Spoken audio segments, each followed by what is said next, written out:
Selamat datang di Mata Militer Ngapa, tempatnya info dunia dan Indonesia, dan yang panas-panas tentang militer. Seruput kopi dulu, Lur. Ada kabar menarik dari Korea Utara.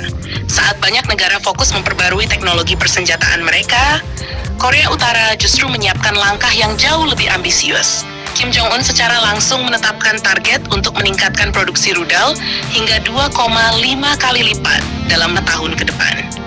Keputusan ini disampaikan setelah Kim Jong-un mengunjungi salah satu perusahaan utama dalam kompleks industri militer Korea Utara.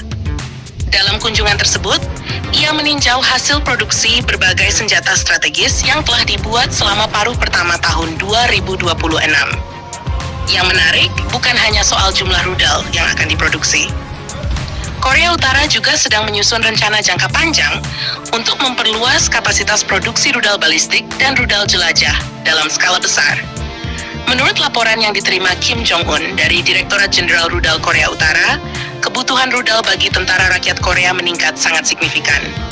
Karena itu, fasilitas produksi yang ada saat ini dianggap tidak lagi cukup untuk memenuhi kebutuhan operasional militer di masa depan.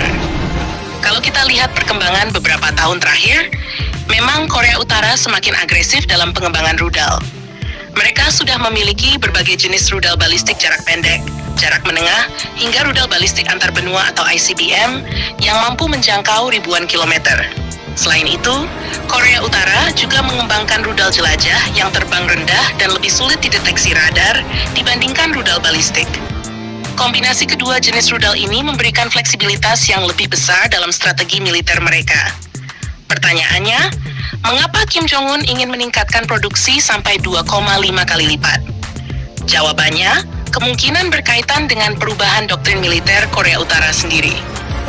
Dalam beberapa tahun terakhir, Pyongyang mulai membentuk unit-unit rudal baru dan memperluas jumlah brigade strategis yang mengoperasikan berbagai jenis rudal.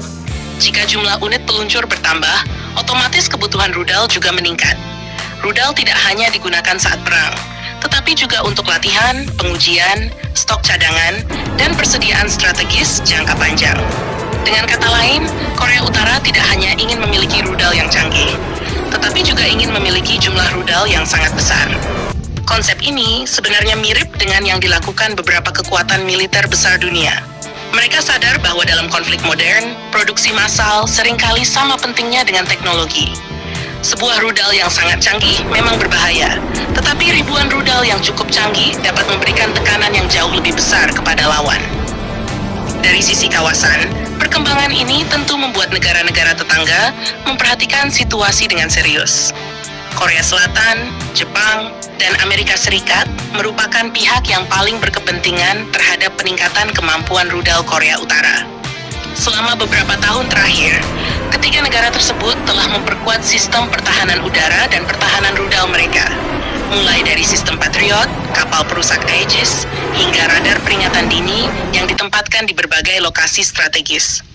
Namun jika jumlah rudal Korea Utara meningkat secara drastis, tantangan bagi sistem pertahanan juga akan bertambah. Dalam dunia militer ada konsep yang disebut saturation attack atau serangan saturasi.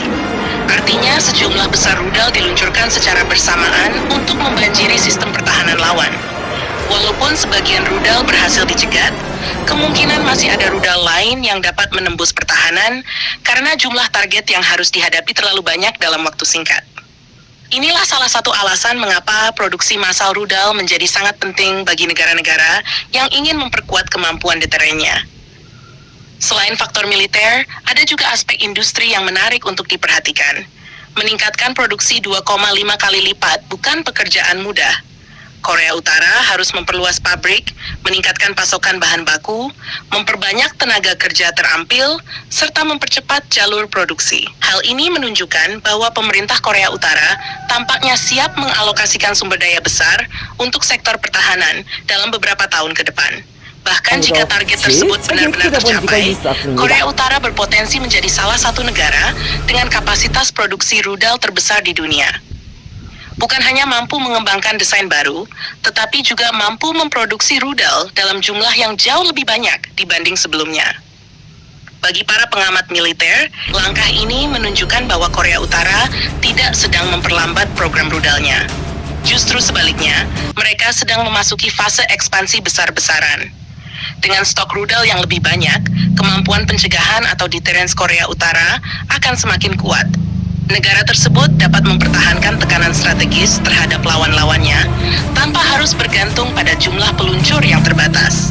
Kini perhatian dunia akan tertuju pada sidang pleno kedua Komite Sentral ke-9 Partai Buruh Korea, tempat berbagai usulan pengembangan industri rudal ini akan dibahas lebih lanjut. Apakah target 2,5 kali lipat tersebut dapat benar-benar tercapai dalam 5 tahun ke depan? Ataukah Korea Utara akan menghadapi berbagai kendala industri dan ekonomi yang memperlambat ambisi tersebut? Yang jelas, keputusan Kim Jong-un ini menjadi sinyal bahwa perlombaan kemampuan rudal di kawasan Asia Timur masih akan terus berlanjut dalam beberapa tahun mendatang. Jangan lupa subscribe, like, dan komen di bawah sambil ngopi.